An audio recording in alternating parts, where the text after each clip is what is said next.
নমস্কার বন্ধুরা, আজকে আমি বানাচ্ছি পটল পাসান্দি। প্রথমে আমি পটলগুলোকে এইভাবে কেটে নিয়েছি, মাঝে মাঝে এভাবে চিড়ে নিয়েছি। তারপর লবণ, হলুদ, শুকনো লঙ্কা দিয়ে এইভাবে মাখিয়ে নিয়েছি। মাখিয়ে আমি ম্যারিনেট করে 10 মিনিট রেখে দিলাম।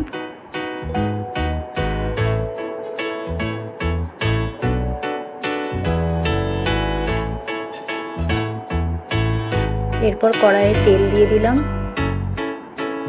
তেল গরম হয়ে গেলে পটলগুলোকে একে একে ছেড়ে দিয়েছি।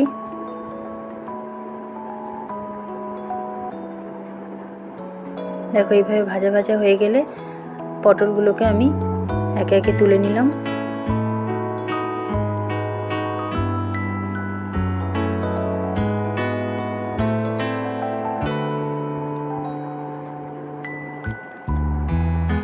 এরপর আমি গোটা গরম মশলা কড়াইয়ে দিয়ে কিছুক্ষণ ভাজা হয়ে গেলে পেঁয়াজগুলোকে ছেড়ে দিলাম।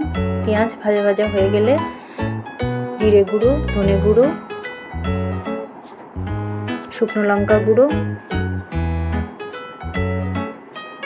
হলুদ, রসুন বাটা, আদা বাটা 1 চামচ করে। এদিকে আমি একটা পেস্ট বানিয়ে নিয়েছি দই আর কাজু বাদামে। আর এদিকে ভালো করে মশলাটাকে কষিয়ে, যখন ভালোভাবে মশলা কষানো হয়ে যাবে তখন আমি এটা পটলগুলোকে ছেড়ে দিয়েছি।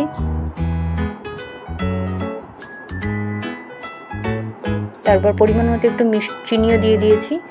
আর এরপর আমি এই পেস্টটা দিয়ে দিলাম কাজু আর দইয়ের। এর মধ্যে চারমগজও দেওয়া যেতে পারে কাজুর বদলে, বা পোস্তও দেওয়া যেতে পারে। এরপর আমি বাটিতে নিয়ে একটু জল, মশলা দেওয়া জল একটু দিয়ে দিলাম। তারপর আমি ঢাকা দিয়ে দিলাম প্রায় 10 মিনিট মতো। এবার ঢাকা খুলে লবণটা চেক করে একটু লবণ দিয়ে দিয়েছি। আর কিছুক্ষণ রেখে আমি কসুরি মেথি আর শাহি গরম মশলা দিয়ে রান্নাটাকে শেষ করেছি। দুর্দান্ত হয়েছে বন্ধুরা, ধন্যবাদ।